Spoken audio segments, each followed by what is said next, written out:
Quando a gente estuda a doutrina espírita, é importante a gente fazer o resgate desse conhecimento, principalmente o que vem nos alimentando até o dia de hoje.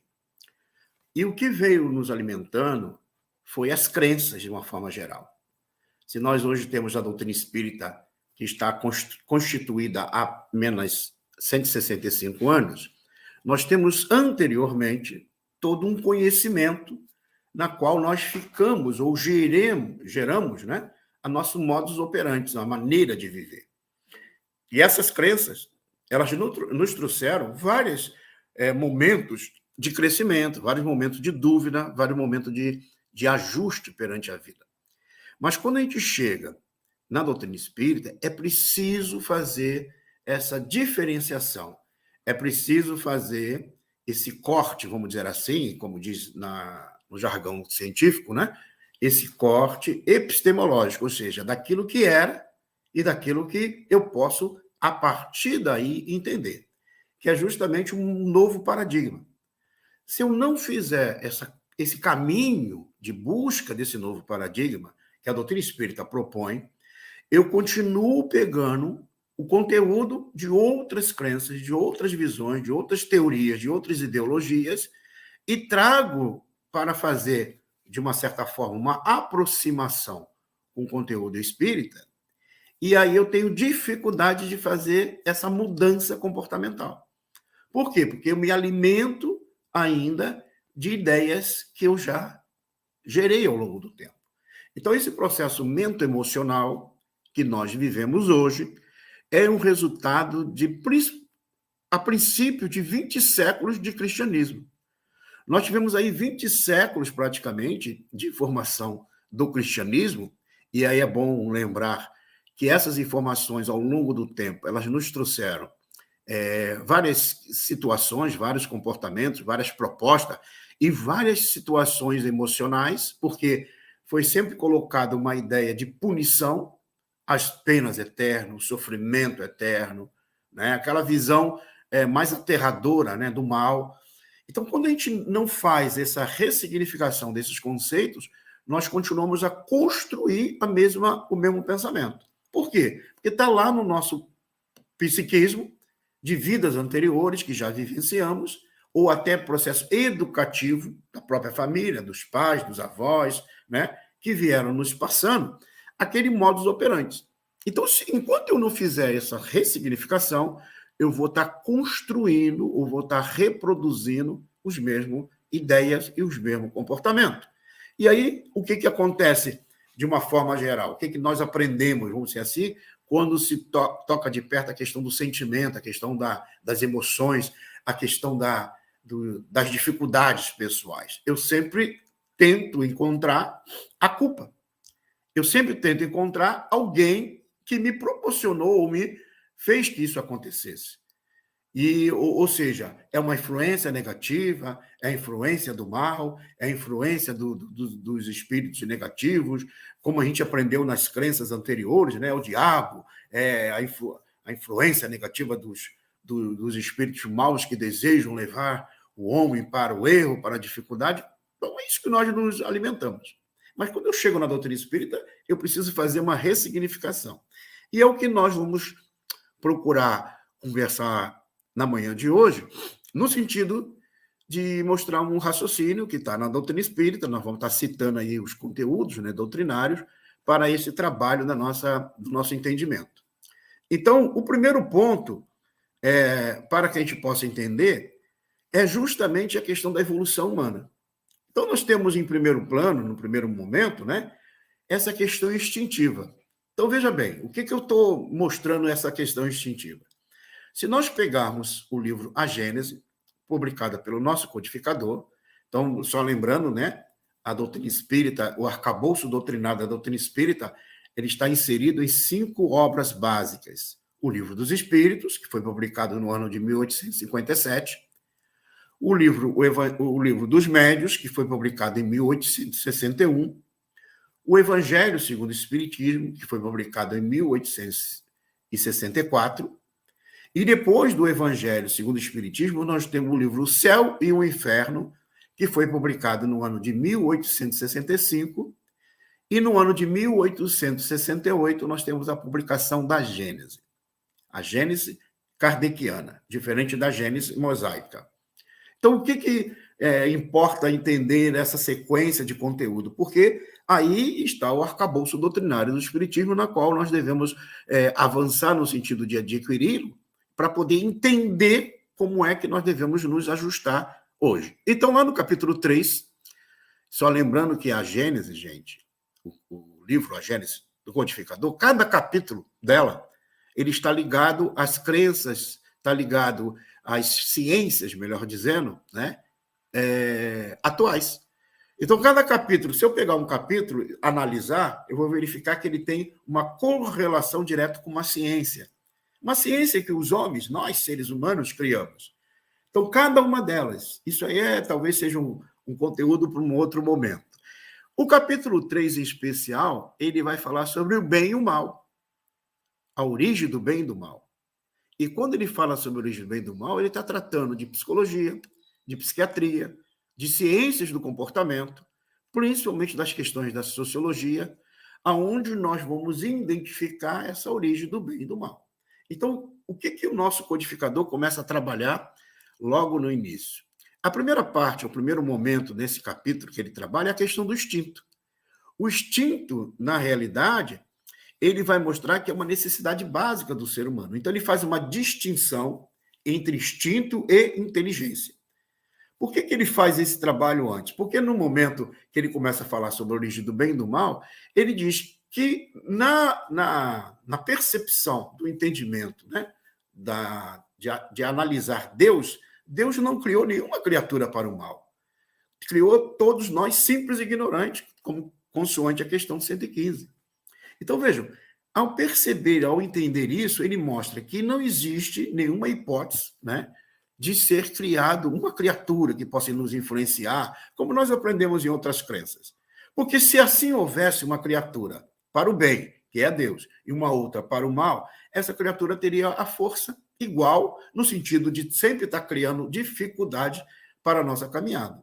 Mas ele vai dizer o seguinte, que justamente a questão dessa desatino, desse desequilíbrio, ou desse resultado que gera o mal, ele está derivado ou está desajustado da prática do bem, ou seja, a falta de entendimento. Então, como é que ele explica isso?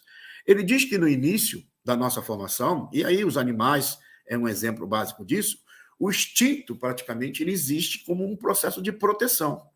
Então, por exemplo, os animais. Hoje, nós temos aí várias situações no mundo animal onde nós podemos identificar. Por exemplo, muitas das vezes, alguma região do planeta, quando ela vai acontecer algum cataclisma ou vai acontecer alguma situação que pode criar uma ameaça à vida, os animais se deslocam para uma determinada região para proteger a vida. Nós temos aí os salmões, né, que eles continuam fazendo o mesmo processo há milênios, querendo subir, tentando, né, subir, né, sobem, né, o rio. Então, se nós começarmos a perceber, os animais, de uma forma geral, e aí tem vários exemplos, né, que a gente não vai ficar citando todos, que mostra que esse código genético, esse processo, ele é repetitivo. Por quê? Porque ele já está pronto. E aí diz o nosso codificador que eles são geralmente direcionados pelos bons espíritos. Para quê? Para a proteção da espécie. Acontece a mesma coisa, ou aconteceu a mesma coisa conosco, seres humanos, desde a idade da caverna, do período da pedra lascada, pedra polida, a idade do fogo. Nós vivíamos, basicamente, pelo instinto para sobreviver, para a multiplicação da espécie. E assim foi o processo de desenvolvimento. Só que essa necessidade básica de vida, de vivência, né, de cada um de nós, gerou, ao longo do tempo, outras necessidades. Foi aí, então, que nós chegamos e desenvolvemos as sensações. A sensação, que é esse contato, né, com a própria realidade de si mesmo, contato com as coisas do mundo, das ligações com as situações, vamos dizer assim, da nossa caminhada terrena, do nosso aprendizado, nós começamos a ter uma força que era capaz de nos decuplicar a nossa capacidade de realização, que é a paixão. Quando a gente vai lá no questão 907, do Livro dos Espíritos, Allan Kardec pergunta sobre a paixão. Ele diz que a paixão ela é capaz de decuplicar a capacidade do indivíduo de realização, de fazer. Isso que é um impulsionamento que está ligado estruturalmente nessas questões da nossa ligação com o corpo físico, que nos impulsiona para frente. A paixão, então, ele diz lá no Livro dos Espíritos, ela não tem um direcionamento, ela simplesmente impulsiona para frente. Esse direcionamento, quem deve dar é o ser. Então, ele faz uma analogia lá como se a paixão fosse um corcel, um cavalo, que quando direcionado, ele vai para os resultados ou para os locais que nós determinamos. Agora, quando não direcionado, é uma força que ela vai gerar todas as situações. E devido a essa força, que muitas vezes a gente não controla, nós fomos gerando situações desajustadas ao longo da nossa caminhada. Então, essas situações, que é gerada pela paixão, gerou, então, todo esse comportamento que muitas vezes a gente vê repetitivo, gerando a ideia do orgulho, da vaidade, da presunção de força de si mesmo, e muitas das vezes gerando dificuldade. Agora, olha só que interessante, que quando ele diz o seguinte, à medida que vai sendo desenvolvido a inteligência, já diminui a força do instinto. Então, ele diz que o instinto, a inteligência, não é derivada do instinto. A inteligência faz parte do espírito, ser imortal, consoante a questão 23. O que é o espírito? O espírito é o princípio inteligente do universo. Mas ele se liga à estrutura do corpo físico, à estrutura material, para o desenvolvimento das suas potencialidades. Enquanto essas potencialidades são desenvolvidas. Então, a inteligência ela vai ter dois fatores que está lá na questão, no capítulo 9 do Evangelho segundo o Espiritismo, na mensagem obediência e resignação. Quando a gente pega essa mensagem de Lázaro, obediência e resignação, ele diz o seguinte, na medida que nós fomos desenvolvendo a nossa capacidade intelectiva, né? E a inteligência, então, ela é o resultado do nosso desenvolvimento. Então, o ser começa a desenvolver a inteligência, à medida que desenvolve a inteligência, ele diminui as forças instintivas, porque ele passa, então, a gerar em si a capacidade de evitar as dificuldades, a dor, o sofrimento, a busca do alimento, por exemplo, não era mais uma situação simplesmente de sobrevivência. Hoje nós temos aí um modelo existente para alimentar a humanidade inteira. Então, nós criamos, pela inteligência, mecanismos diversos, por mais que a gente possa não concordar com alguns mecanismos, mas eles existem, eles estão aí. Mas nessa mensagem, em especial no capítulo 9, ele vai dizer o seguinte, cada geração é marcada por uma virtude e por um vício. Cada geração que é vivenciada, né? A nossa geração, ele diz, a virtude da nossa geração é a atividade intelectual. Então, hoje nós estamos num processo de desenvolver essa atividade intelectual. Ele diz lá, atividade intelectual não é aquela capacidade intelectiva que o sábio consegue. O sábio, por exemplo, ao desenvolver a sua inteligência, ele chega a um resultado, né, maravilhoso pelo seu conhecimento. Até tem os lauréis, né, as glórias por essa conquista, vamos dizer assim. Mas a atividade intelectual, ele diz, não é de tamanho grande no sentido de um indivíduo, mas é aquilo que a massa humana, os espíritos, de uma forma geral, ou seja, todos adquirem. Por quê? Porque através da cata do alimento, através do processo de conservação da vida, é que nós buscamos desenvolver a inteligência. Como no período, por exemplo, das palafitas, das cavernas, onde os animais penetravam no ambiente e tiravam a vida, nós começamos a construir, por exemplo, habitações no meio dos lagos para evitar esses animais terrestres serem invadidos. Ou seja, a inteligência começa, então, a se desenvolver. Hoje, no nosso estágio evolutivo, o que nós entendemos aí? Essa atividade intelectual é para que ela seja ampliada ao ponto de todos terem um entendimento, atividade intelectiva, para poder entender o mecanismo da própria vida. Aí ele diz, qual é, então, o vício da vossa geração? A indiferença moral. Essa indiferença moral é o resultado do processo anterior, do orgulho, da vaidade, né? Daquelas questões em que eu me coloquei melhor do que o outro. Nos afirma isso o codificador, lá no capítulo 3 de A Gênese. Ele vai falar sobre isso, sobre a origem do bem e do mal. Então, a origem do bem e do mal, ela vai estar atrelada justamente à nossa necessidade, muitas das vezes, de vida, de sobrevivência, mas a exacerbação comportamental na questão do poder, do domínio, de querer estar sobrepujando a capacidade do outro. Então, a inteligência é um resultado que vai nos distanciando dessa nossa origem instintiva, das paixões, onde nós começamos a aprender o controle disso aí. Agora, olha só, se por acaso, dentro dessa caminhada, aonde muitas das vezes eu me deixei levar por essa força, por essas energias, por essas questões do instinto, e aí eu criei dificuldade para outros, para as diversas situações, eu gerei ao longo do tempo as dificuldades. E aqueles espíritos, no mesmo grau evolutivo, sintonizam comigo. Então a gente começa a ver que a origem do processo obsessivo, ela não está fora de mim, ela está em mim. Enquanto eu tenho os valores desajustados, desequilibrados do meu comportamento, eu atraio espíritos da mesma categoria. Quando eu mudo o meu padrão mental, quando eu entendo o mecanismo da lei divina, quando eu penetro nesse conhecimento das leis divinas, eu começo, então, a desenvolver a minha capacidade e entender que as sintonias que eu escolho, né, que eu vou as situações que eu vou me sintonizar com os espíritos, seria o quê? Os valores morais que eu possuo.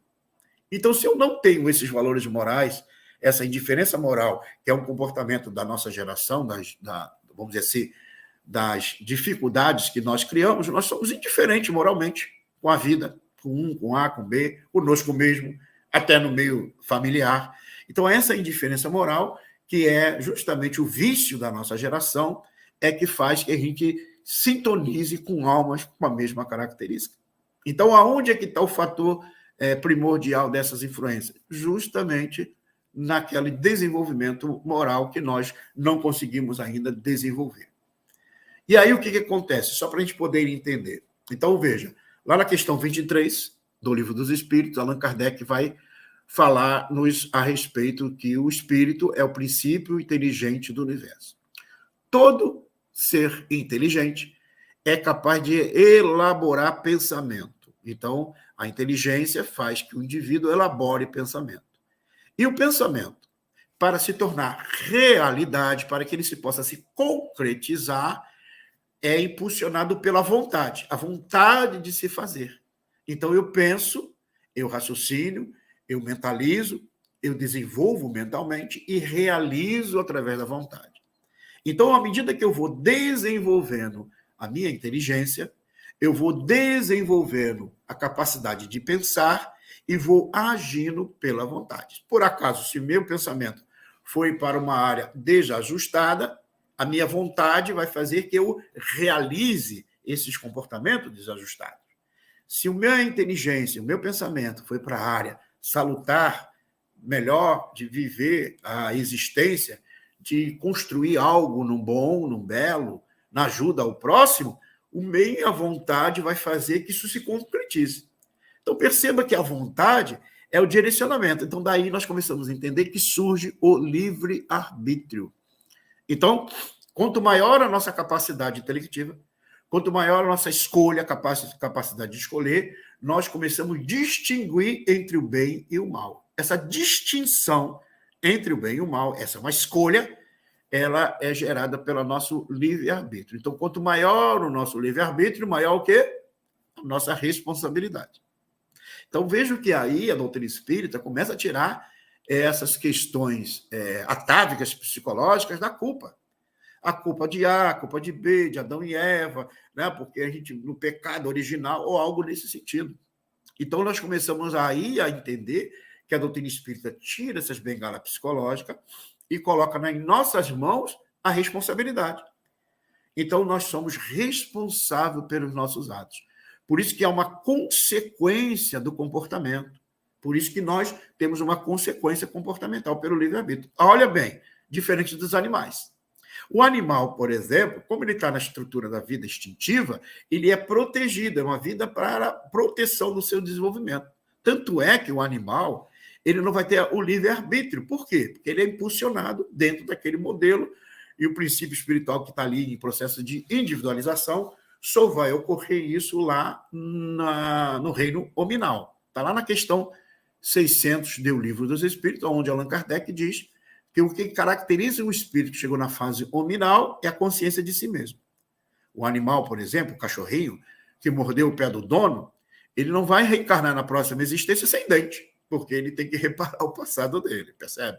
Por quê? Porque ele está dentro desse código genético comportamental. Tanto é que o cachorrinho que acabou de nascer, a gente tirar ele do meio, né, da onde ele nasceu e botar no meio de um outro tipo de animal, tipo, tirou o cachorrinho que acabou de nascer lá da cadela e colocar lá com os gatinhos, ele não vai miar, ele vai latir. Porque o código genético já está pronto, o instintivo, a estrutura psíquica daquele processo, né, do animal já está pronta, como acontece. Agora, com o ser humano é diferente. Com nós, espíritos, chegamos na fase hominal, é diferente. Por quê? Nós começamos a ter responsabilidade à medida que nós começamos a nos conscientizar que nós existimos. Nós passamos a ter o raciocínio, o pensamento contínuo.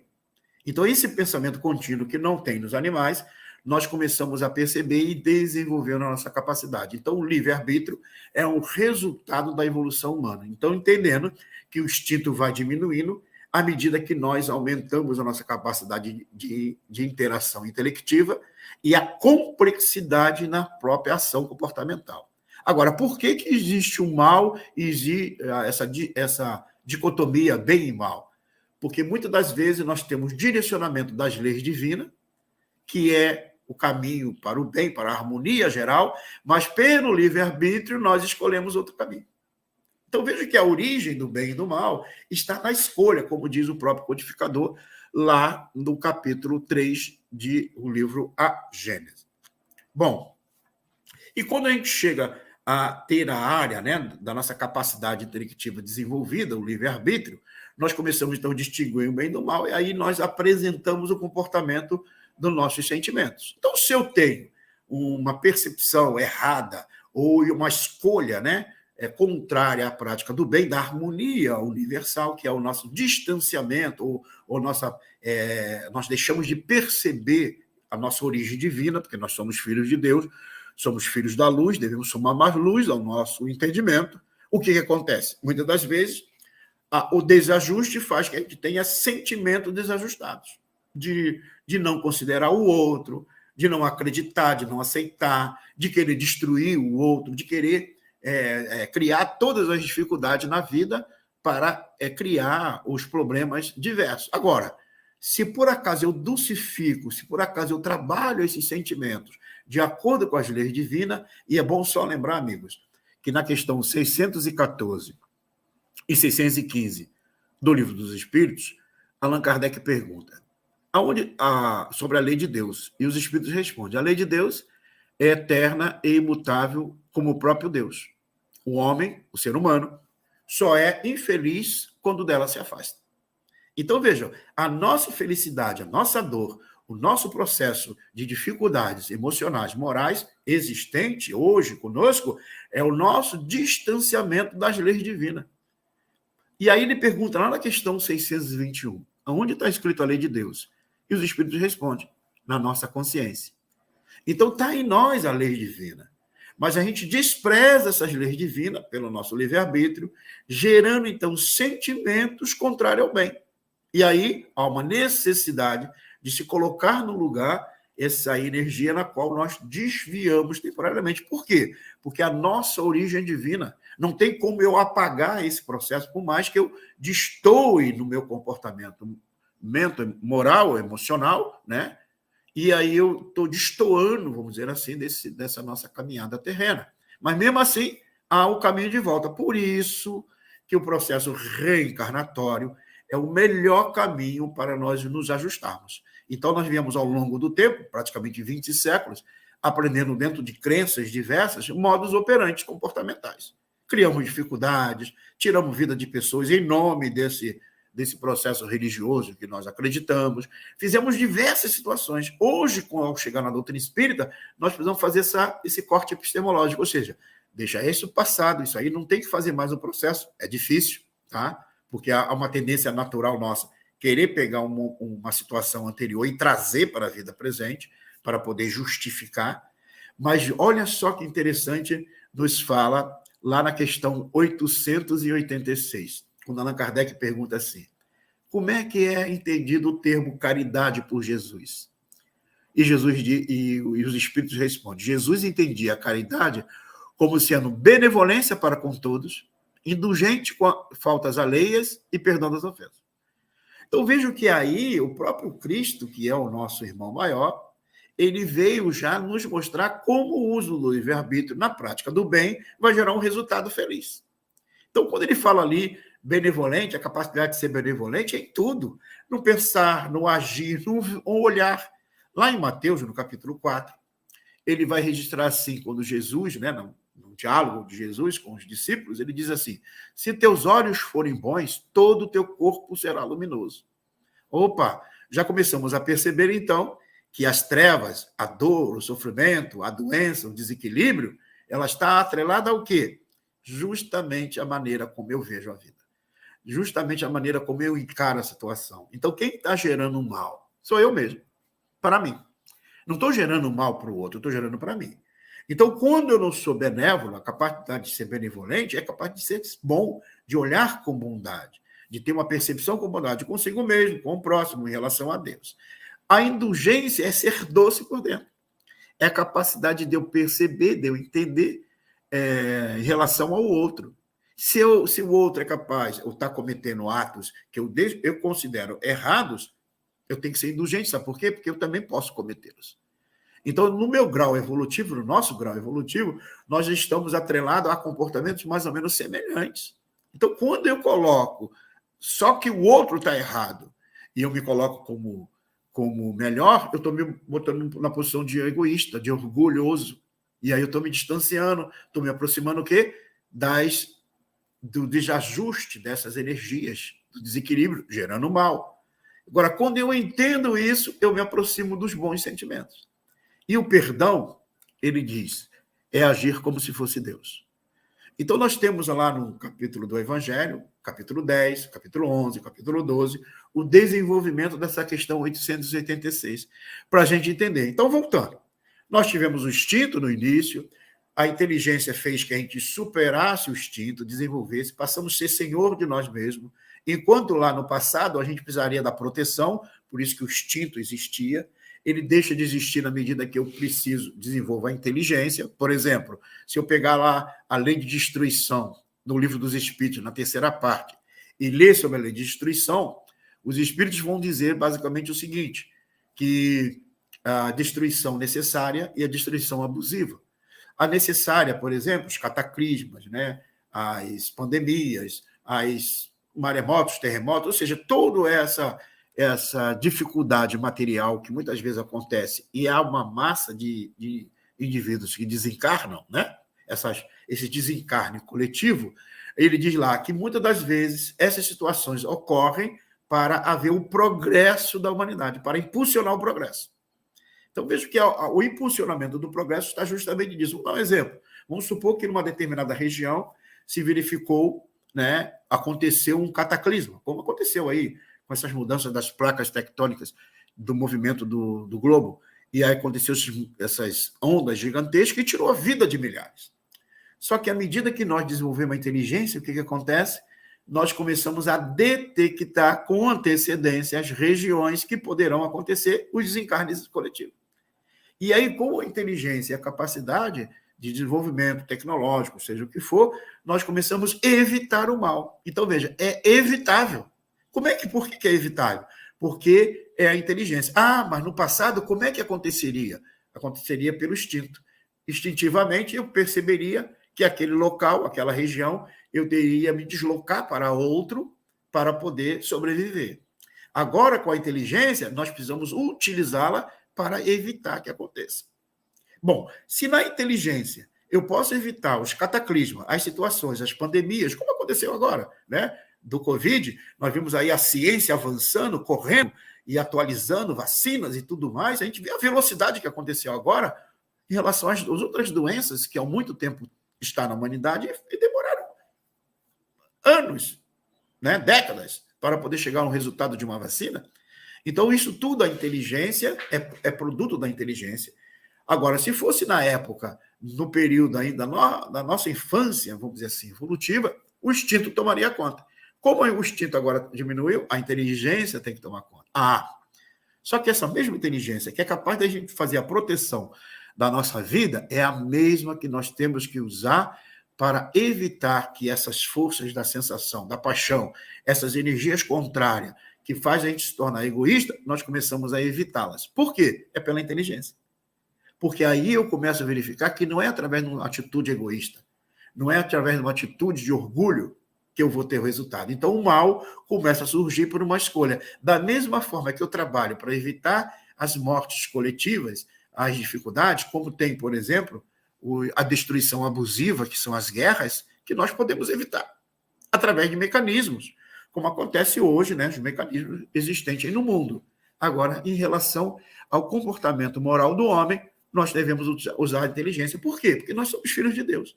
Então, veja que não tem mais o caminho de volta para o instinto de proteção. Agora nós temos que avançar.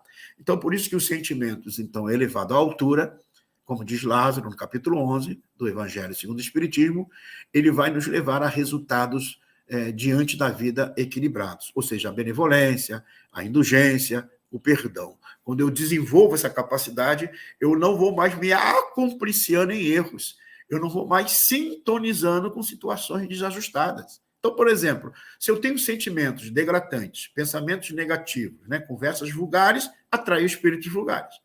Então, a minha sintonia moral é que faz que eu me sintonize com o espírito da mesma ordem, da mesma característica minha. E aí eu sofro a influência, porque eu também influencio. Agora, quando eu me elevo espiritualmente, o que acontece? Com o pensamento voltado no bem, com a prática do bem, com o perdão, justamente com o trabalho de crescimento pessoal, o que acontece? Eu sintonizo na faixa superior. Eu entro em sintonia com almas, né, que eu possa me alimentar de pensamentos positivos, de situações onde eu possa evoluir. Então, veja que nós estamos numa caminhada evolutiva e o único responsável pela nossa desdita, pelo nosso sofrimento e pelas influências espirituais é justamente a maneira como eu sou, a maneira como eu penso, a maneira como eu estou agindo. Então, quanto mais eu me aproximo dessa realidade espiritual, eu vou entendendo o mecanismo da lei divina. Uma outra mensagem que está do Evangelho segundo o Espiritismo, que Allan Kardec vai tratar a respeito justamente dessa atividade intelectual, que ele vai tratar ali a respeito da obediência e resignação, que é uma mensagem de Lázaro. Ele diz assim, que a obediência e a resignação, ela está muito ligada à doçura do ser doce, de ser indulgente, de eu perceber. Agora, o que é a obediência que ele fala? A obediência é um consentimento da razão. Olha, de novo, a inteligência, a razão. E a resignação é um consentimento do coração. Então, por que a razão? Porque pela razão eu começo a entender as leis de Deus. A lei de Deus que está onde? Na minha consciência, na nossa consciência. Deu para entender? Lá na questão 629, Allan Kardec questiona sobre a moral. E os espíritos respondem, a moral é a regra de bem proceder. Proceder bem é agir de acordo com a lei de Deus. Qual a lei de Deus? Que está na nossa consciência. Que lei é essa? É a única para a felicidade do homem. Então, quando eu me distancio da lei de Deus, há infelicidade. Quando eu me aproximo da lei de Deus, eu encontro a felicidade. Na lei de sociedade, Allan Kardec pergunta aos espíritos, né? Poderia um homem reger-se somente pelas leis de Deus nas suas relações? E os espíritos dizem que sim. E por que não acontece? Porque muitas das vezes o homem despreza as leis de Deus. Como ele despreza as leis de Deus, o que ele faz? Cria leis que muitas vezes têm o viés do comportamento egoísta, leis de proteção para alguns indivíduos, para algum grupo, para alguns grupos. Então, as leis humanas, elas acabam existindo depois do mal feito. Então, as leis humanas servem para regular. Só que, muitas vezes, as leis humanas são burladas. Por quê? Porque a nossa inteligência, ainda usada para o mal, faz que isso aconteça. Agora, o dia que nós utilizarmos, na sua plenitude, vivenciarmos na plenitude as leis divinas, do amor, do sentimento, da benevolência, da indulgência, do perdão, e por aí vai, nós começamos, então, a modificar o nosso quadro mental, moral, e começamos a modificar a nossa vida. Então, por isso que a obediência às leis divinas.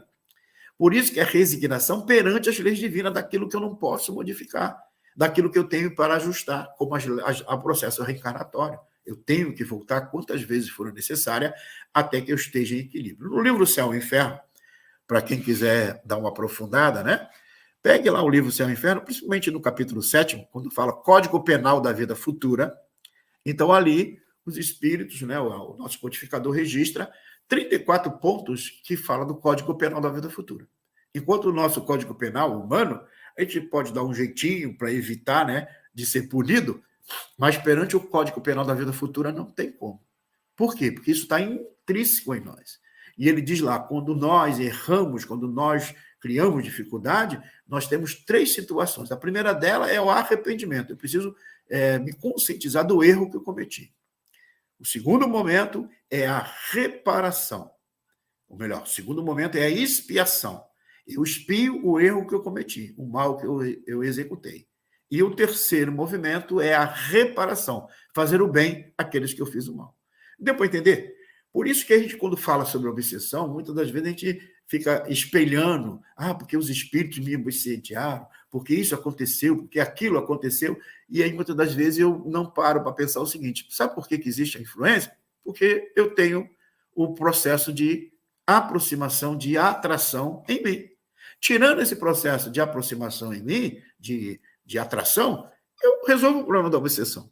A obsessão deixa de ser algo pandêmico, como está acontecendo hoje. Por quê? Porque eu começo a melhorar. Quando nós começarmos a nos melhorarmos, nós não teremos mais a influência. Aí vocês poderão dizer, mas Sidney, lá no capítulo 23 do Livro dos Médiuns, Allan Kardec fala de 3 graus da obsessão. A obsessão por fascinação, a obsessão simples, a obsessão por fascinação e a obsessão por subjugação. A obsessão simples é aquilo que eu consigo debelar na medida que eu me conscientizo, principalmente desses valores morais, que eu estou aqui pontuando assim, de uma forma muito rápida, né? Que a gente possa nos ajustar. A obsessão por fascinação ainda é uma ilusão, resultado desses fatores anteriores, do egoísmo, do orgulho, e aí eu fico à mercê desse campo vibracional, onde eu sou iludido dentro desse processo. Agora, a obsessão por subjugação é o resultado de vingança. É aqueles que eu fiz o mal, que não perdoaram, não entenderam o mecanismo da lei divina e tentam fazer a justiça pelas próprias mãos. Então, na obsessão simples, eu sou capaz de trabalhá-las e me modificar com o meu comportamento, com a minha atitude, com boas leituras, com boa ação diante da vida, procurando ver a vida de uma forma mais otimista. A obsessão por fascinação, eu preciso estudar para evitar de cair nas armadilhas da ilusão, para que não crie subterfúgios de ideias preconcebidas ou de literaturas. Por exemplo, hoje, o Espiritismo tem hoje um arcabouço doutrinário organizado. Se eu quiser trazer para a doutrina espírita conceitos outros, teorias outras, eu vou criar dificuldades na doutrina espírita, porque a doutrina espírita não precisa desses elementos. Ela precisa, sim, fazer um bisturi de conhecimento para a gente poder entender esse mecanismo. Por exemplo, isso que eu estou apresentando para vocês está nas obras. Basta verificar os capítulos que eu estou citando para poder entender.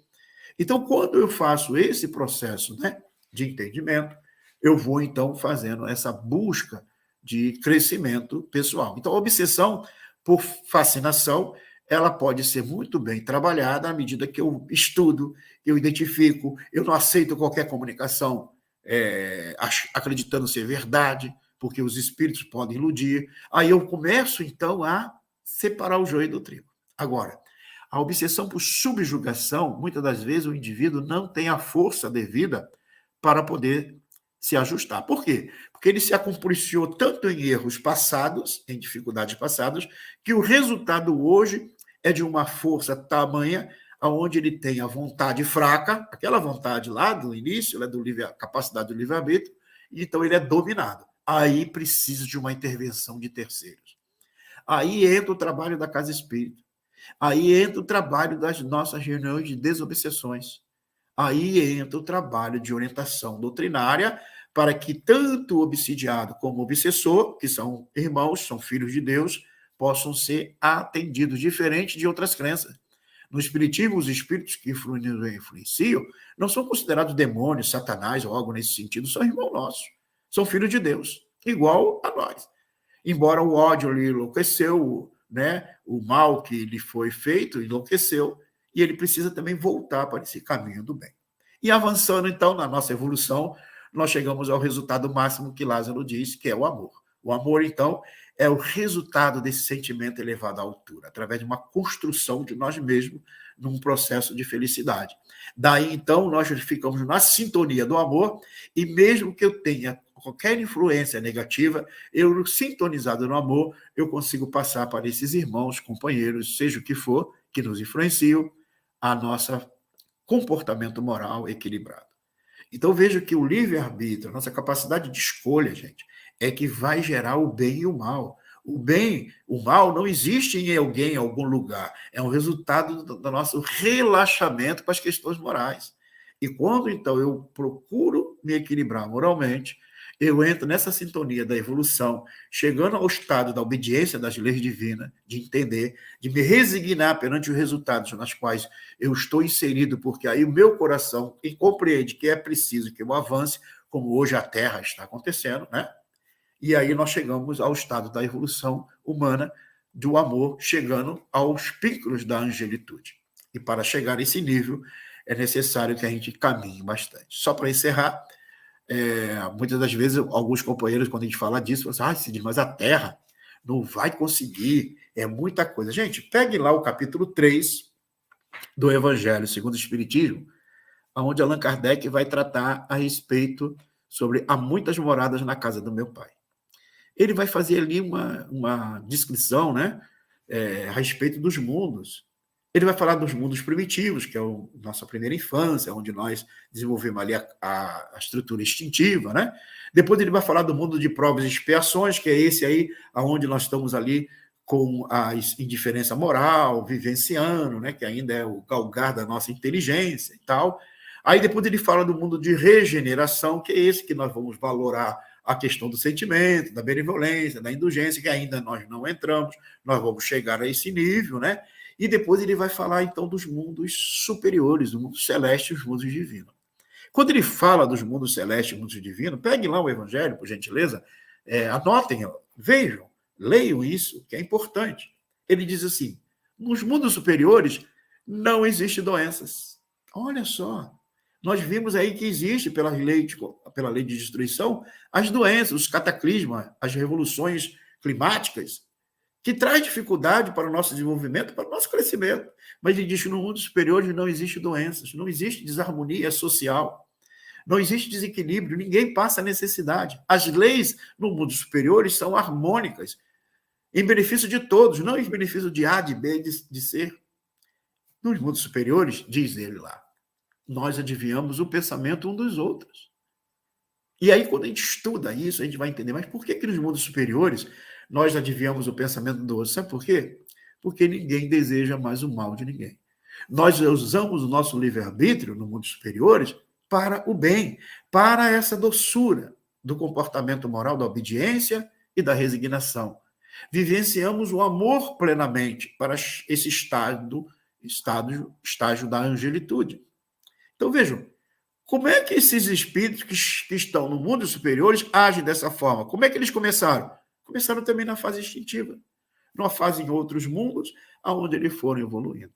Então, amigos, a doutrina espírita é uma doutrina de livre exame que nos permite avançar nesse conhecimento, mas é uma doutrina que tira as bengalas psicológicas do desculpismo, da gente não botar culpa no próximo, culpa no outro, culpa em Deus, culpa nos obsessores, culpa porque eles são irmãos nossos. Primeiro passo. E segundo, que é o seguinte, ao tomar a responsabilidade para mim, o único que deve trabalhar para a sua felicidade somos nós mesmos. Onde eu entro em novas sintonias e modifico o meu plano mental, emocional para a minha existência. Então, por isso que a doutrina espírita é uma doutrina de livre exame, nos permite esse lógico, esse raciocínio, mas faz que a gente caminhe, né, procure caminhar neste processo evolutivo para a construção de um mundo melhor. Que Deus nos abençoe e nos favoreça na prática do bem, mostrando que o caminho para a felicidade está em nossas mãos. Vai ser difícil, vai ser necessário, nós vamos ter que fazer vários movimentos para nos modificarmos. Nós vamos ter que ajustar muitas coisas, não só individual, mas coletivamente, mas é preciso que a gente avance a cada passo, a cada instante, para a melhoria do nosso planeta. Porque dia virá em que nós estaremos nesse grau evolutivo e a nossa Terra estará avançada em evolução.